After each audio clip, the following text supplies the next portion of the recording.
covered so far. Most important thing, practice breathing and moving together, consciously observing it. That in and of itself will change your entire life. If you can make a regular practice of it, because eventually it'll become automatic, and the objective of that is to learn how to be internally and externally present at the same time. Most of the time, we're focused outside of the body, because that's what our eyes see, and that's the reality we're interacting with, forgetting that all of that is being processed inside of the body. They're reflective of one another. So you can change a little bit to a lot of it, your external reality, by simply focusing on your internal reality, breathing, and being present with it. Eventually it becomes automatic, and it's a whole lot more personal power in the moment. Next thing was spinal warm-ups. Clearing the central nervous channel is so key to be able to have good thoughts and good feelings.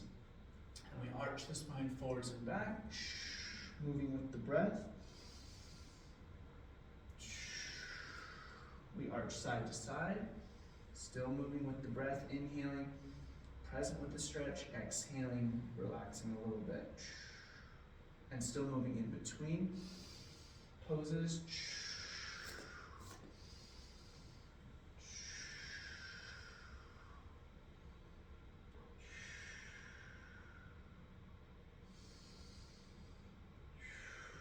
And then spinal warm-up side to side. Very relaxed one can be just letting your arms flop.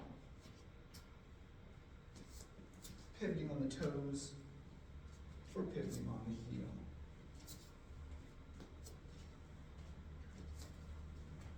Getting that spine stretch all the way down into the leg. Okay? And then we can also get more into it. A standing, strong spinal twist would be sliding one arm in the front and one arm in the back. So you can reach as far around your body as possible. And remember, like before, we want to focus always on our posture. So the pelvis is still tucking and spine is still lengthening. So we inhale, present with that, and then exhale, twist. We inhale, lift and lengthen the spine more. Feel the stretch, feel the breath enter the stretch. And exhale, go a little bit further. Bend your knees, keep your knees soft. If you need to, you can adjust. And we hold each of the poses for a minimum of 2 to 3 big breaths, if not 4 or 5.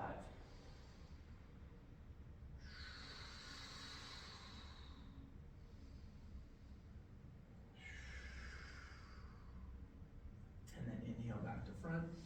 Always make sure you're doing both sides. If you forgot, if you did one side or another, which happens, just do it again.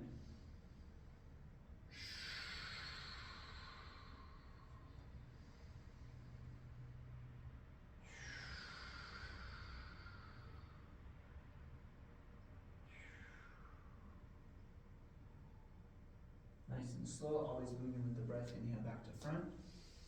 And then do one quick counter stretch back over the original side. Inhale back to center. And then a good shake out from time to time. Because what we're doing with the yoga is we're learning about how to manually tense the body instead of unconsciously tense the body. And we're learning how to manually release tension instead of hoping tension relieves, hoping we take a pill or get a massage or whatever, and then we can relax. It gets easier and easier, and then eventually the manual practice will become automatic, but that might take years. Okay, and then we focused on getting into your low back. Healing the low to mid back can be as easy as practicing tucking your pelvis. Hands on hips, tuck the pelvis under and forwards until you feel an engagement in your low abdomen, a little tightness here. From that, we lengthen the spine by pull the belly button in and up, pull the chest up, and pull the crown up. So don't bring your head back, right? The crown is right here, lifting up, so your chin should still remain down a bit. Your eyes, if focused, would be moving a few meters out in front of you on the floor. So not looking down, not necessarily always looking straight ahead, but kind of like in between the horizon and like right out in front of you, somewhere in this area. And then just practicing sitting and walking holding that posture will seriously change your life. Okay? And then to heal, to open and heal that damage, what we're going to do is we're going to inhale, come down into the frog squat, and think about opening up the hips, low back, chest, and chin on the inhale. And then exhale, slowly press the legs straight. Grab the sides of your legs and pull your chest into your thighs and squeeze your hips and low back together. Squeeze your butt, hips, and low back. And then repeat that a few times. Inhaling down, opening up low back, hips, chest, chin. Exhale, chin to chest, hands to the straight legs. Pull the chest down and pull those hips and low back together. And just the same as before, minimum 2 to 3 times. If not, do it 4 to 5 times.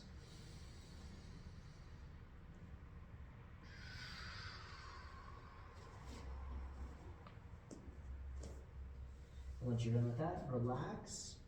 Bend your knees, relax your arms, let them hang. Shoulders, neck, and head. Feel the heaviness, feel the blood rush to your head.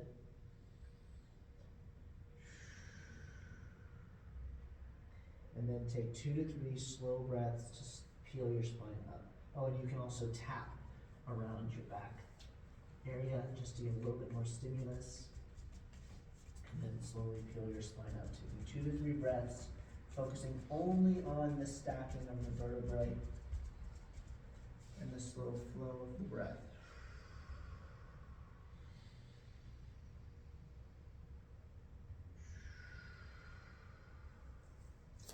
As you get more comfortable and more open, you can support your low back with your hands and do a gentle back bend.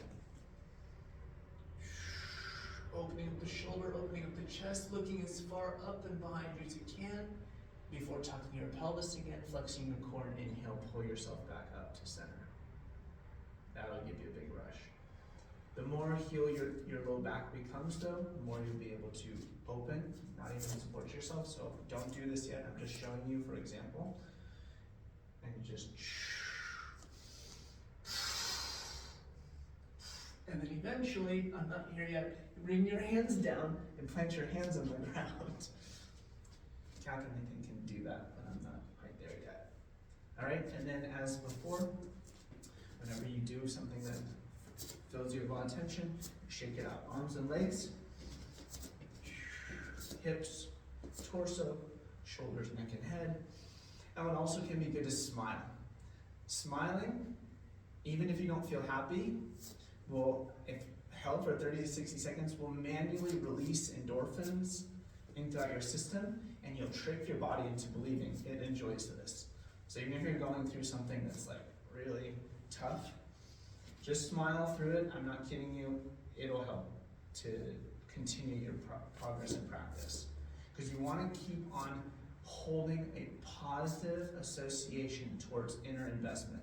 Because there will be stuff that comes up that drives a negative association. This is my primary theory of why human beings typically don't practice this, is because they get to a point where something physically, mentally, emotionally, some nastiness comes up, and they don't want to go inside anymore. No, they want to keep that stuff buried, keep that stuff in the closet or wherever, swept under the rug. I don't want to deal with that stuff, which is understandable, but that doesn't mean it's not still there and needs to be taken care of, because it will literally kill you. You know, it'll slowly torture you and kill you, even if it's in your subconscious mind. So yoga is the practice of opening the body, mind, and emotions back up, sweeping, cleaning in those hard to reach cracks and crevices that usually are not tended to, because we get used to holding the body in the same way unconsciously day in and day out.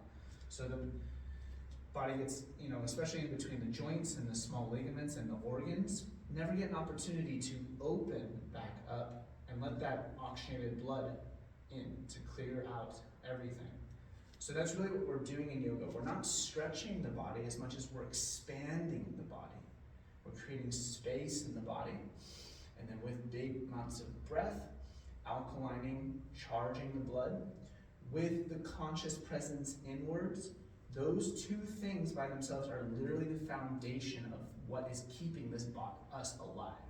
So when we start to do it more manually and give it copious amounts of extra energy rather than the stuff that's just automatic, right? Because you breathe automatically, right? You think automatically. But that doesn't mean that it's coming in abundance. It means the breath is good. It doesn't mean your mind is good. So you have to make your mind and your breath good.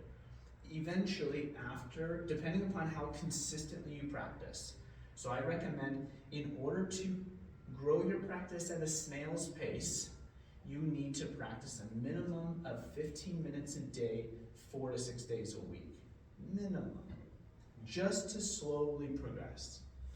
But if you really want to commit, something like 30 minutes to an hour a day, 5 to 7 days a week, the things that took a while to practice and to learn will, in a few months to a few years' time, become automatic.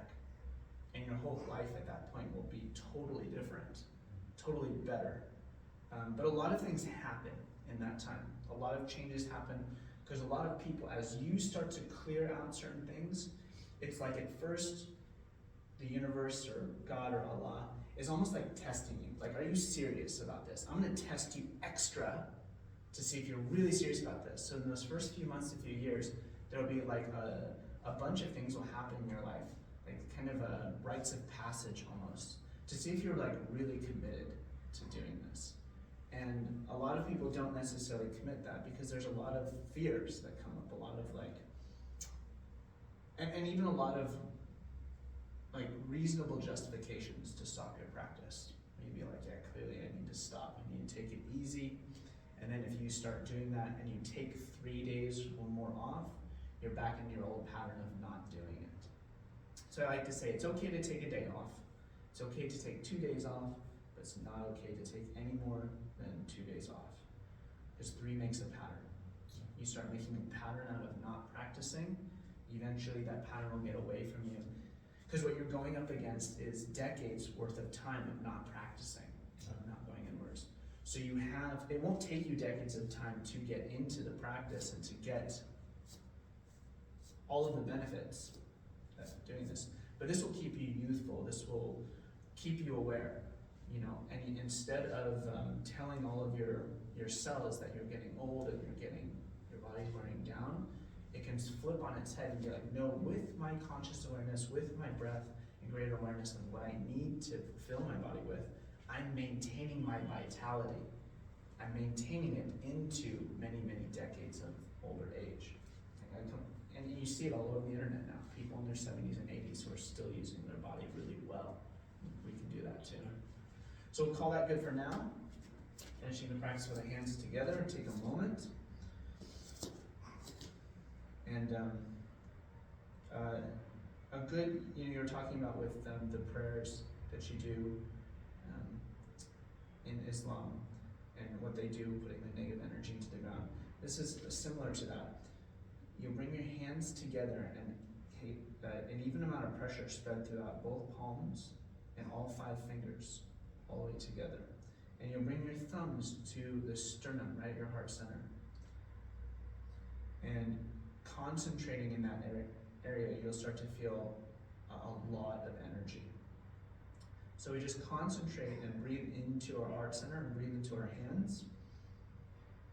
We just give gratitude for this practice, gratitude for our completing the practice, gratitude for ourselves and one another,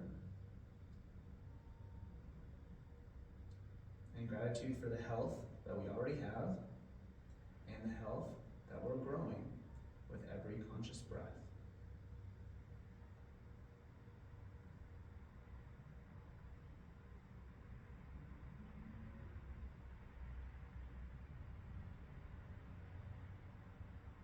And namaste. Where the light and life force within me sees the light and the life force within you. Good work. All right. Thank you for the session. It's such a pleasure. Yeah. There's plenty more.